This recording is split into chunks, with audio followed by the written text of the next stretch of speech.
saya udah divorce itu kurang lebih 10 tahun yang lalu, karena perbedaan visi dan cara pandang seperti itu. Di momen tersebut ya saya ngerasain sih, oh gini ya rasanya jalan hidup sendiri, ngurus 2 anak gitu ya, dan harus, merangkap gitu menjadi ayah dan ibu buat mereka gitu kan.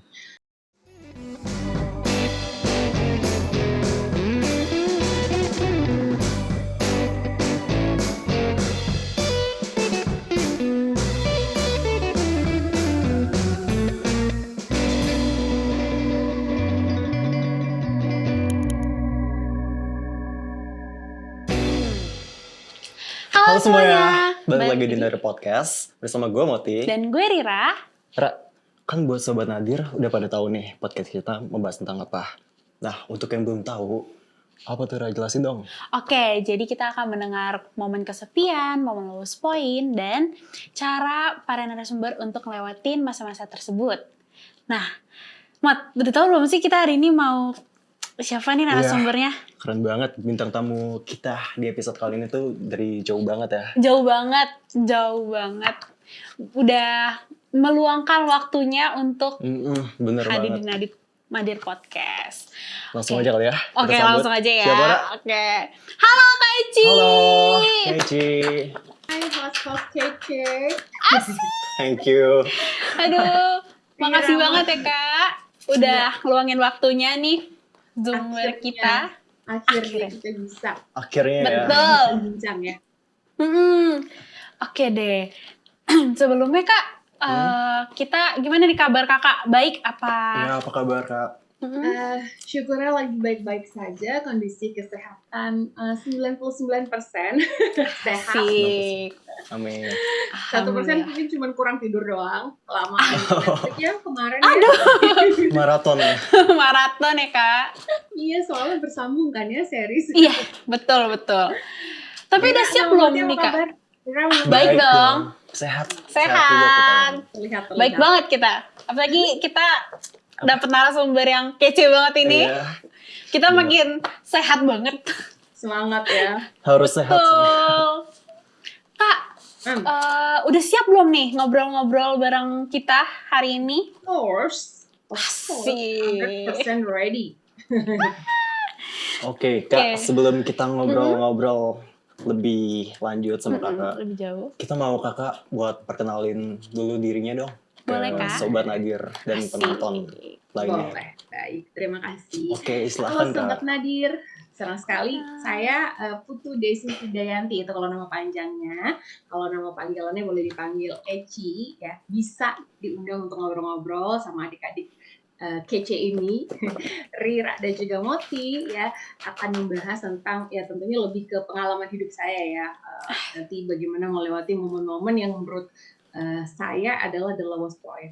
Oke, nanti saya akan share itu. Saya sehari-harinya adalah seorang dosen di salah satu perguruan tinggi yang ada di Pulau Bali. Jadi saya lagi di Bali nih, makanya jarak jauh sama kedua hostnya. Kalau biasanya narasumber datang langsung, ya mohon maaf kalau untuk giliran saya mesti online dulu ya. Terus selain sebagai dosen saya jalani profesinya kurang lebih udah 13 tahun ini. Dan yang lebih dulu adalah saya berkecimpung di dunia entertainment. Saya mengawali karir sebagai penyiar radio.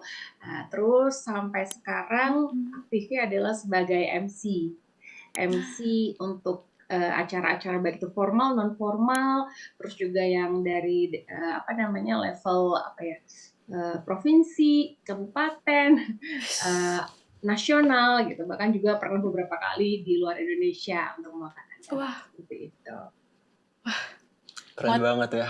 Kesibukannya banyak banget loh. Sibuk tapi tetap mengaturnya hebat. Tapi sebenarnya sibuknya itu cuma di sekarang ini ya, cuma di 2 profesi doang loh. Cuma kayak ngajar sebagai dosen, sama MC aja. Jadi jauh lebih mudah saya membagi waktu saya sekarang. Kalau dulu tuh isi penyiar radio, isi penyiar televisi, yang kayak gitu kan, terus ngajar, MC, itu jauh lebih complicated. Sekarang udah jauh lebih simple kalau menurut saya. Lebih banyak punya waktu. Lebih simple ya.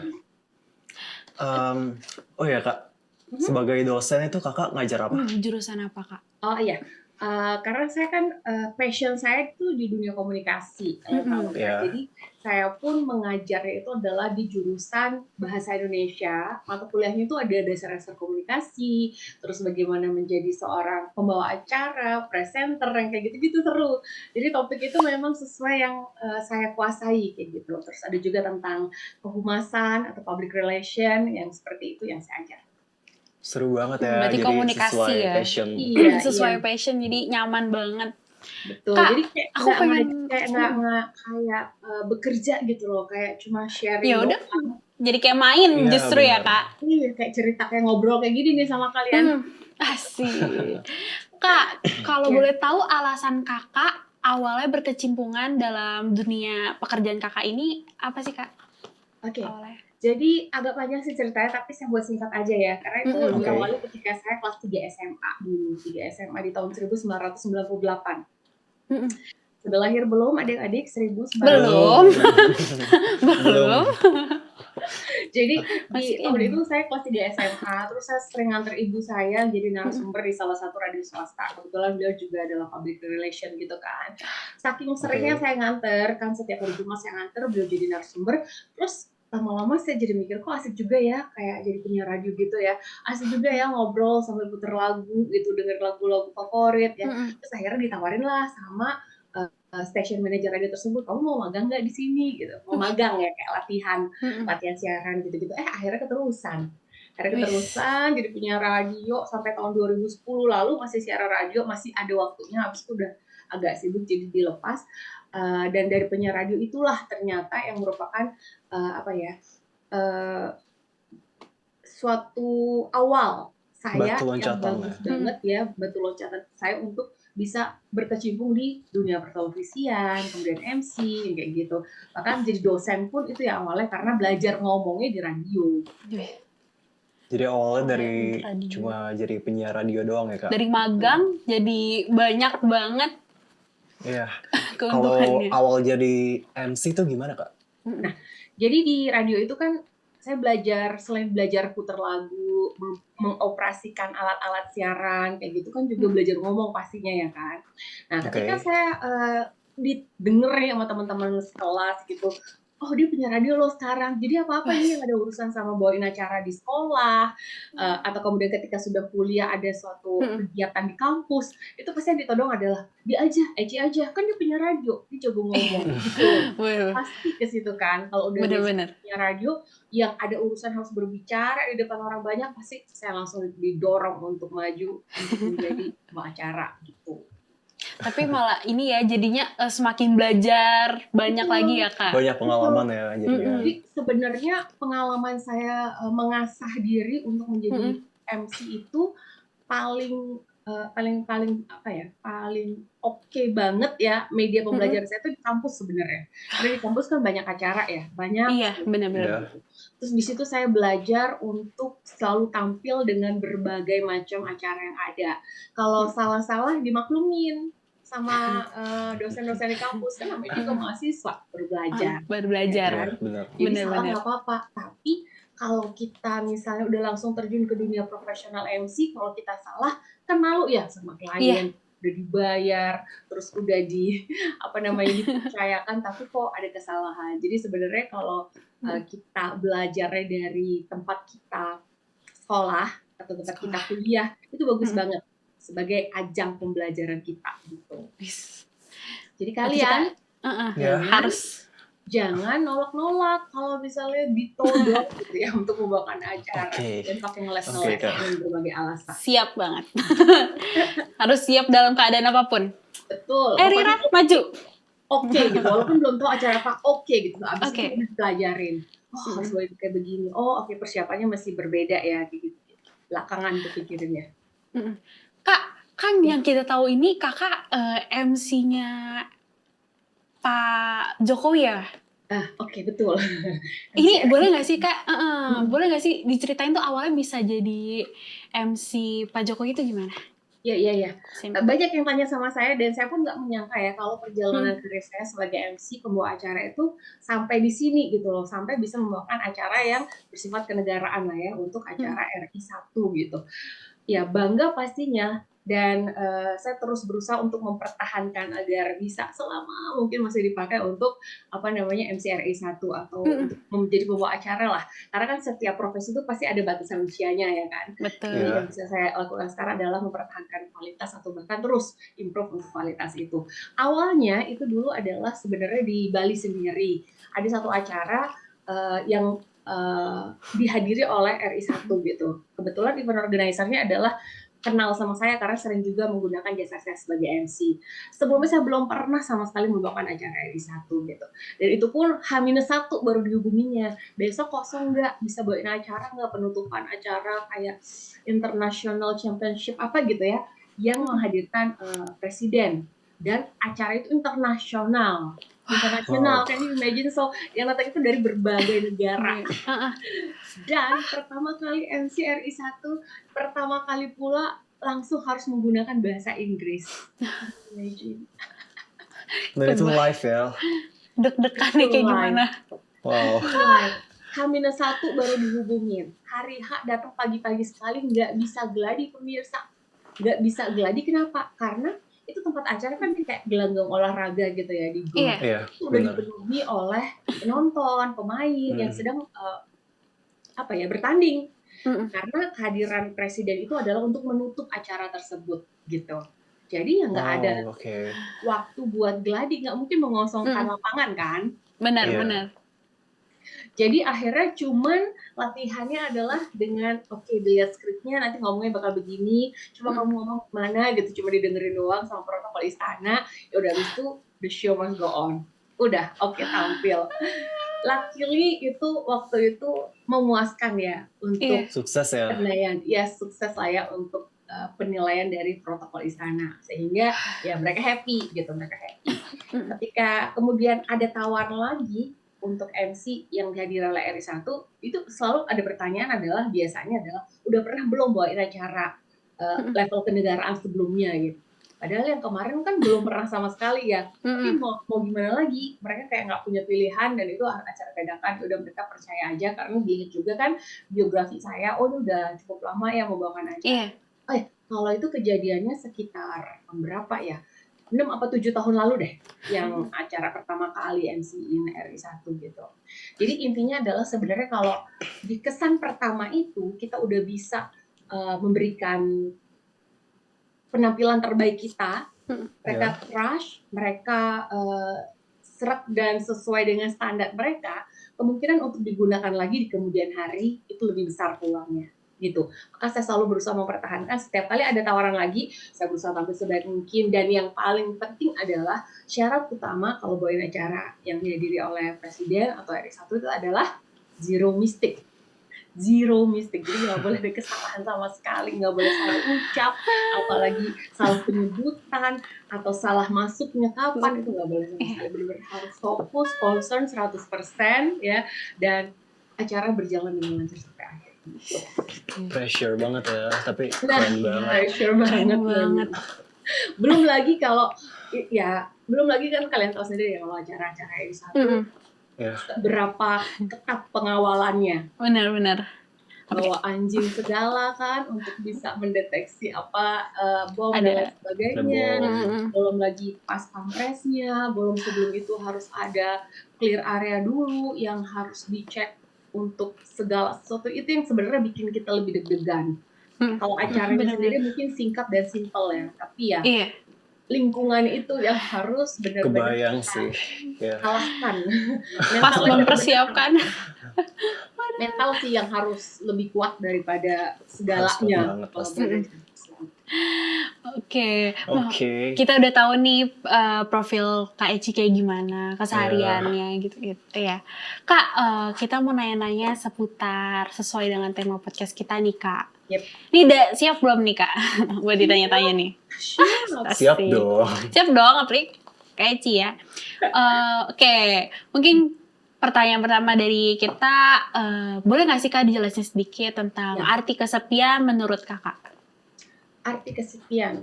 Kalau orang lihat saya di sosial media saya atau ketemu saya langsung tuh kayaknya orang itu ramai banget ya. Kamu nggak bakal pernah ada rasa sepi di dalam hidup. sibuk banget ya gitu. Tapi itu kelihatannya doang kan, Kak? Iya kan, itu yang tampak.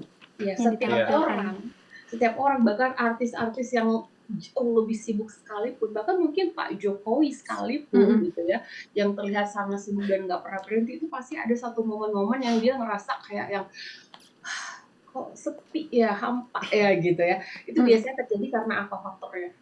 Bener-bener sepi karena nggak ada temen diajak ngobrol, atau di titik jenuh gitu loh dalam hidup gitu. Kadang kan kita ada ya momen yang jenuh banget sih kok monotonnya begini, terus kayak kurang Benar. variasi gitu. Jadi kayak ngerasa, aduh, hampa gitu ya. Pernah kan ngerasa hampa gitu ya. Apakah seorang Eci pernah mengalami hal seperti itu? Ya tentu. Bahkan saat sekarang pun gitu ya, saat sekarang pun itu tetap terasa loh. Kadang kalau yang kemarin tuh aja momen pas lagi puasa, lebaran, itu kan sebenarnya kita bener-bener lagi slow speed gitu loh sebagai seorang pekerja event ya. Karena event lagi berkurang, terus lebih fokus kepada acara keluarga, puasa, hari raya. Jadi kita bener-bener sepi. Mikir mau ngapain ya gitu? Mau ngapain ya? Mau pergi kemana-mana kan saya di Bali nih. Kalau mau keluar rumah aja tuh macet di mana-mana ya kan? Iya. Bali macet. Betul. Keluar rumah jalan raya aja itu udah yang padat karena orang-orang pada berliburnya ke Bali. Iya. Terus kalau kita mau pergi keluar kota, tiket pesawat mahal, terus hotel mahal gitu. Bukan nggak bisa afford itu ya, cuman anak-anak juga, saya punya 2 anak, anak-anak juga lagi persiapan mau ujian kayak gitu kan. Jadi anak saya ada 2 nih, yang satu kelas 3 SMA, kemarin baru lulus, udah diumumin kelulusannya, terus yang satu lagi 3 SMP. Senin besok baru mau ujian gitu. Jadi mereka lagi sibuk persiapan itu dan kegiatan ekstrakurikuler mereka juga nggak break gitu loh selama liburan. Jadi nggak ada kesempatan buat kita benar-benar enjoy itu liburan gitu. Dan anak-anak sekarang udah semakin gede. Anak-anak sekarang semakin gede sehingga mereka punya kesibukan sendiri pula. Tinggal emaknya sendiri gitu. Rasa itu sepinya kalau ya siang-siang, malam-malam itu misalnya mereka masih sibuk di luar ya main sendiri aja di rumah. Makanya pelariannya tuh ya nonton televisi, olahraga, atau beres-beres rumah kayak gitu.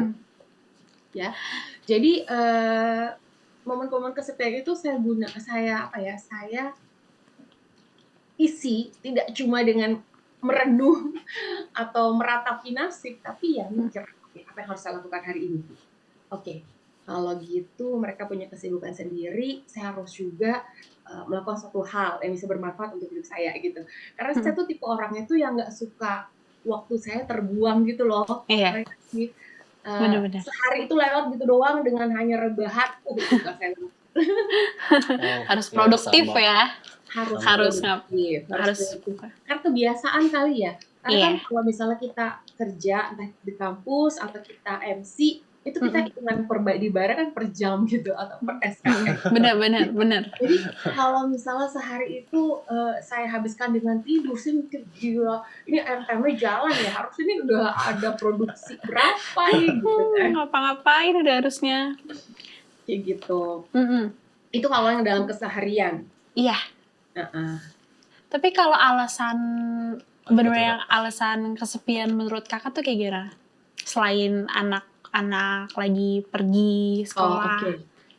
Ya, jadi biasanya orang-orang tuh ngalamin kesepian tuh karena memang terjadi suatu momen terjadi suatu kejadian yang bisa dibilang dramatis atau suatu kejadian yang tidak diharapkan, kemudian ketika mau mengadu nggak ada orang yang diajak untuk berbagi gitu, sehingga merasakan momen kesepian itu. Contoh nih misalnya ketika dulu zaman sekolah punya pacar terus putus pacar ya kan, terus ketika giliran kita mau cerita sama teman-teman juga udah sibuk sendiri ya kan. Kita kayak rasanya sendiri banget ya, siapa yang gue curhatin ya. Dulu biasanya kan kalau kayak sekarang momen seperti ini pergi sama pacar, sekarang pacarnya pergi sama siapa ya, teman-teman juga udah pada ninggalin gara-gara kemarin saya kalau dekat sama pacar gitu. Nah kalau saya dalam momen hidup saya adalah kebetulan saya udah berpisah sama suami saya gitu. Jadi saya udah divorce itu kurang lebih 10 tahun yang lalu. karena perbedaan visi dan cara pandang seperti itu. Di momen tersebut ya saya ngerasain sih, oh gini ya rasanya jalan hidup sendiri, ngurus 2 anak gitu ya, dan harus merangkap gitu menjadi ayah dan ibu buat mereka gitu kan. Di saat seperti itu Iya. memang perlu teman curhat gitu kan, kayak perlu teman untuk berbagi cerita.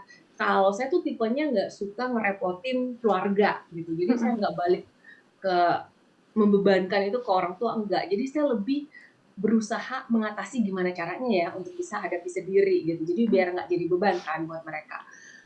Ketika momen seperti itu yang harus saya lakukan cuman bisa apa ya, menyemangati diri sendiri gitu. Karena kalau bukan saya siapa lagi?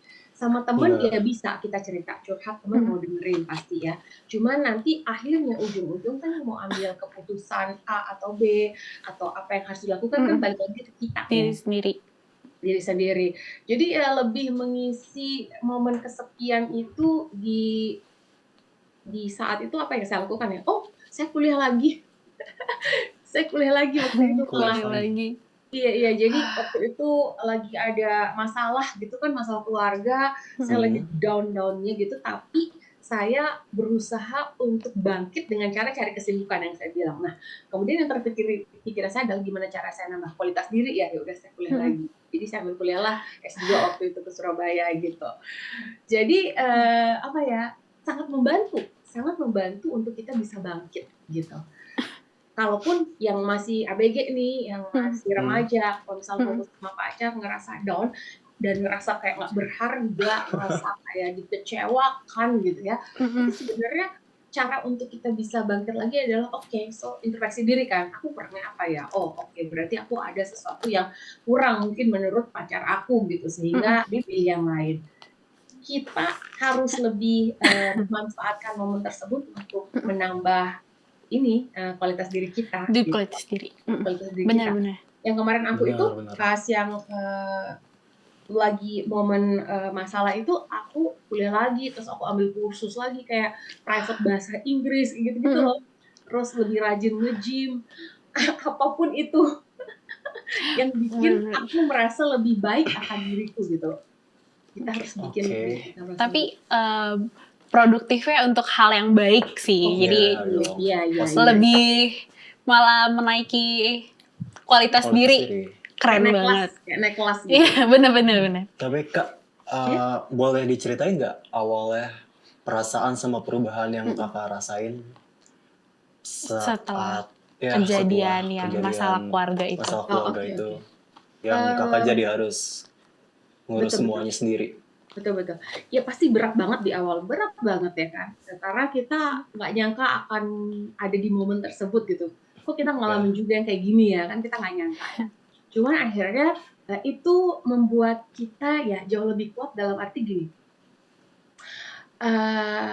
Banyak kejadian sebelum-sebelumnya pasti yang sudah terjadi ya di lingkungan saya, teman atau mungkin kita lihat aja di televisi banyak artis yang mengalami dan mereka kok bisa move on ya, mereka bisa maju gitu, mereka bisa jauh lebih baik sekarang. Saya ngeliatnya ke situ gitu. Oh mereka bisa, berarti pelan-pelan kita berproses, kita adaptasi gitu dengan keadaan-keadaan yang baru. Bukannya keadaan baru itu membuat kita semakin mengeluh atau kayak meratapi nasib. Itu tuh saya paling nggak suka, yang saya tuh bukan tipe yang ngasihanin diri sendiri ya. Aku nggak suka mengasihani diri gitu loh. Kayak kesannya cengeng banget ya gitu. Walaupun memang ya seorang Eci kalau depan umum pasti happy, tapi di belakang pernah nangis nggak? Ya pernah lah. Udah oke dihabisin tangisnya terus gitu. Oke udah cukup. Sekarang saatnya untuk bangkit lagi gitu. Jadi caranya untuk bisa beradaptasi itu adalah ya apa yang kita rasakan sakit udah rasain dulu, keluarin dulu misalnya sedih-sedihnya, sakit-sakitnya gitu. Dan saya bahkan butuh itu waktu itu bantuan seorang guru meditasi. Jadi saya larinya ke meditasi gitu loh. Kayak lebih menyadari aja bahwa ini adalah momen, ini adalah proses kehidupan yang memang harus dilalui gitu. Saya rajin meditasi dan itu sangat membantu. Kemudian dipraktekkan lagi di rumah. Terus udah gitu ya nggak berasa gitu akhirnya jalan, oh dibukain jalan ke sini, oh ini ternyata kejadian ini hikmahnya adalah begini, dari kejadian ini saya bisa jadi begini, kalau nggak ada kejadian itu kayaknya nggak bakal sampai di sini ya, kayak gitu loh. Jadi kalau ngeliat ke belakang itu rasanya adalah oke, memang harus lewatin ini ya, ups Iya. and down itu untuk bisa tiba di momen ini gitu. Gak mungkin apa namanya orang itu jadi sukses kayak ibaratnya naik pesawat jet gitu, gitu kan. Rata aja, naik aja. Terus gitu enggak, tapi memang kayak harus naik kapal laut Mm-mm. di tengah laut yang berombak dan berbadai Ngeluarin gitu ombak ya. banyak Mm-mm. gitu ya. Saya di Banyak situ banget. sih, kalau saya ternyata garis hidup saya di situ. Nggak tahu mungkin kalian lebih beruntung jadi kayak shoot bisa kayak gitu. Tapi nggak enjoy, Amin. tapi nggak enjoy prosesnya kalau kayak Iya, gitu ya kan. banyak. Iya benar. Mm-mm. Gitu sih Muti. Nah, Kak, yang kita tahu nih, Mm-mm. Kakak pernah ngalamin suatu kejadian yang kurang menyenangkan saat Saat jadi bekerja. MC di suatu acara. Iya betul Boleh sekali. diceritain nggak tuh, Kak? Iya, bener gak nih? Bener gak Bener nih? nggak Apakah tuh? benar? Bener-bener banget. Jadi kalau orang tanya apa sih pengalaman yang nggak terlupakan saat kamu jadi MC, ya momen itu Ya, tuh. pasti seru nih. Pasti seru Apa nih. tuh, Kak? Apa nih? Jadi saya pernah MC yang nggak boleh naik ke atas panggung gitu ya, bahkan di belakang panggung pun nggak boleh, bahkan nggak boleh keluar ruangan gitu. Kejadiannya di Bali karena itu ada aturan tertentu dari pemerintah daerah saya yang sampai sekarang juga masih kayaknya entahlah gitu. Jadi intinya Oke. kejadian itu bukan untuk yang pertama kali buat saya. Maksudnya Mm-mm. bukan pertama kali saya nggak boleh tampil di panggung. Tapi pertama kali saya MC itu harus naik kursi, saya harus ngintip jendela, harus lepas sepatu, nyeker gitu ya, supaya bisa mengetahui seperti apa sih kejadian atau acara yang berlangsung di luar Di gitu. depan. Supaya saya bisa tetap membawakannya dengan keadaan yang sangat terbatas seperti itu gitu. Itu momen tak terlupakan buat saya. Dan saya sampai sekarang juga nggak tahu alasannya yang jelas atas peristiwa tersebut gitu kan. Cuma memang ya seperti itu kejadiannya. Uh, dan itu sekali lagi momen seperti itu bukan pertama kali saya tidak boleh tampil. Bahkan untuk cancellation last minute itu sering terjadi ya di kalau saya di Pulau Bali ini gitu.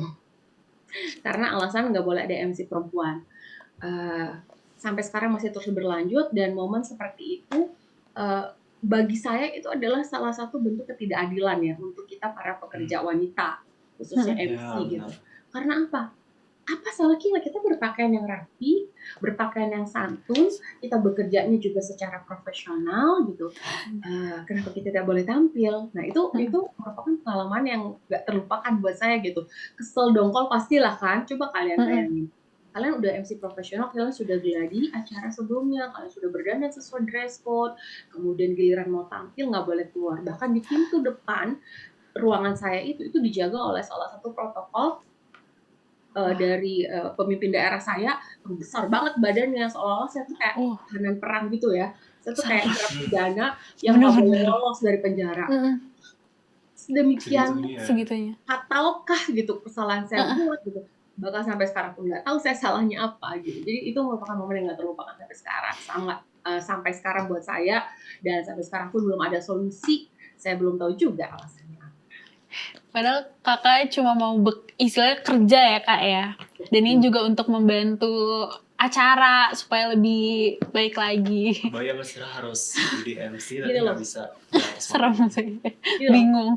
Kalau saya salah, kalau saya memang salah dan sedemikian tidak baiknya kualitas kerja saya, logikanya nggak mungkin saya dipakai untuk bawain acara-acara R1 gitu. Benar.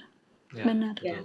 Kalau sampai sekarang nih masih dipercaya membawakan acara-acara R1, berarti ya itu dengan tidak langsung adalah pengakuan untuk kualitas kerja saya kan gitu. Kenapa di sini malah diblok gitu? Nanti mudah-mudahan di 2024 akan ada pemimpin yang lebih baik lah di sini. Ya semoga. Itu ceritanya yang nggak terlupakan. Tapi yang kita tahu juga ya kakak tuh enjoy banget gitu loh kerjanya. Tapi kita pengen tahu gitu nggak sih kayak gimana cara kakak untuk mengatur waktu antara keluarga dan pekerjaan dari awal-awal kakak di radio sampai sekarang tuh boleh jelasin nggak kak? Ceritain nggak? Oke, kalau saya semuanya itu gunakan skala prioritas gitu, skala prioritas ya. Jadi Mm-mm. yang mana menurut saya harus diutamakan itu yang saya ambil pastinya gitu. Mohon maaf nih kalau misalnya ada acara RI 1, ya itu paling nggak harus diprioritaskan juga buat saya. Hmm. Terus Ya. ketika saya harus menguji misalnya mahasiswa di kampus dan saya harus keluar kota, saya usahakan untuk bisa menguji mahasiswa secara online. Saya bawa laptop, saya janjian waktu untuk reschedule dengan mahasiswa gitu. Jadi mereka nggak merasa terabaikan. Jadi benar-benar yang bisa diprioritaskan dilakukan dengan cara yang memang memungkinkan. Kalau memang enggak, ya terpaksa harus ditunda, tapi tetap harus dilakukan. Kalau untuk keluarga sih, yang seperti saya bilang tadi, karena anak-anak saya sekarang udah gede, mereka sudah sibuk dengan aktivitas masing-masing, mereka paham gitu dengan pekerjaan saya. Kadang kita tuh sering Sabtu Minggu kita suka pergi bareng kayak gitu kalau memang lagi nggak ada kerjaan. Tapi kalaupun saya harus keluar kota ada kerjaan Sabtu Minggu, mereka mensyukuri juga karena kan berarti Hmm. ya ada pemasukan ya buat Iya. mamanya, Ya. buat mereka juga, buat Juga. sekolah gitu, buat aktivitas. Syukur sih mereka anak-anak yang sangat pengertian gitu loh. Karena mungkin udah dari kecil ditinggal ya buat kerja gitu keluar kota. Tapi Jadi saling berarti hubungannya pengertian baik gitu. ya dengan anak-anak kakak Oke, untuk bahkan dengan ayah mereka pun, dengan papa mereka Hmm. pun, kita masih kok ketemu-ketemu kadang Sabtu atau Minggu kalau memang pas lagi jadwalnya pas, kita pergi makan bareng atau kita nonton bareng atau ada keluarga ulang tahun kita rayakan bersama, masih kayak gitu. Jadi masih lebih dateng, masih makan-makan. iya, kayak lebih ke keluarga sekarang jatuhnya, lebih kepada hubungan kayak kakak adik kayak gitu. Mm. Oke, jadi itu tadi Kak Eci udah cerita tentang lika-liku kehidupannya. Kehidupan banyak banget ya, Ya, naik seru turunnya. Oke, jadi Tapi sekarang giliran kalian untuk cerita kali kehidupan kalian. Enggak dong. ntar dulu. Bukan. Nanti ya. Em, Ada nggak nih Kak cara Kakak untuk apa ya pelarian Kakak dari merasa yang kesepian biasanya atau Kakak lakuin itu atau lagi mungkin Kakak lagi ada di titik terendah Kakak? Iya. Itu tadi yang aku bilang kan kalau misalnya aku lagi kesepian di momen saat itu yang aku benar-benar titik kesepian banget kan aku kuliah lagi ya kan ambil kursus lagi atau nge-gym apapun aktivitas yang buat aku jadi lebih baik gitu. Lebih ke positif sih aku larinya memang ya syukurnya. Berarti Jadi mencari cari kesibukan yang positif. pokoknya buat diri sendiri produktif ya Kak? Ya, Betul sekali, produktif. betul sekali. Itu dia. Sedih boleh, tapi jangan berlama-lama. Habisin dulu air Benar. matanya gitu kan. Tuh, Ra. Siap. Udah gitu, Tips oke tuh. bangkit lagi. Kalau kita mau tahu nih Kak, ada nggak sih orang yang jadi Tempat Ra? Kakak pulang, tempat yang Kakak untuk selalu curhat, Kakak cerita. Kakak tuju ya? Kakak tuju. Tadi saya bilang saya tuh jarang untuk terbuka sebenarnya masalah-masalah pribadi ke keluarga, ke orang tua, adik itu saya lebih jarang. Jadi lebih ke sahabat sih. Ya. Saya ada sahabat, 1-2 sahabat ya. Kalau sahabat kan benar-benar kita percaya doang kan.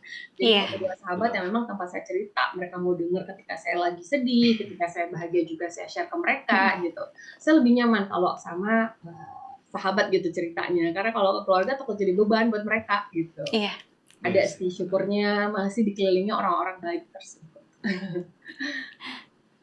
Oke. Kalau kan kita udah denger nih lika-liku kehidupan Kakak yang wah naik turun banget itu. Yeah. Kalau hal yang menurut Kakak membuat Kakak bahagia tuh apa Kak? Selain keproduktifan Kakak mungkin ada misalnya makan coklat atau apa gitu Kak? Oh, hal-hal yang kayak gitu yang bikin saya bahagia apa ya? Saya bahagia kalau bisa jaga berat badan yang stabil. Oke. Terus kesehatan saya bisa optimal karena saya tuh gampang banget nih ada gangguan pencernaan gitu. Jadi kalau saya bisa benar-benar dalam seminggu itu nggak ada masalah kesehatan, happy banget rasanya gitu. Terus bahagia saya tuh sederhana ya, atau kalau nggak saya lihat anggrek saya di depan berbunga itu saya happy banget. Udah langsung kayak cantik banget, langsung foto. Iya betul. Ada kehidupan seperti ini mah indah ya gitu-gitu loh, happy. Tiba-tiba pagi-pagi di depan bunga melati, bunga melatiku ini nih hari ini dia blooming gitu, jadi baunya enak sih.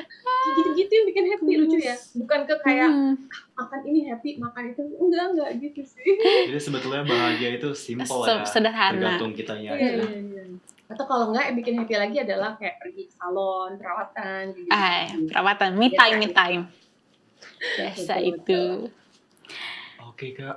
Kalau jadi kita kan udah sampai di sesi ini, kita mau tahu dong harapan Kak Kaici untuk kedepannya, untuk pekerjaan, untuk keluarga, dan pokoknya untuk Mungkin kehidupan apa yang mau Kakak. dilakukan selanjutnya gitu. Di usia saya sekarang yang sudah tidak muda lagi. Saya 43 tahun ini.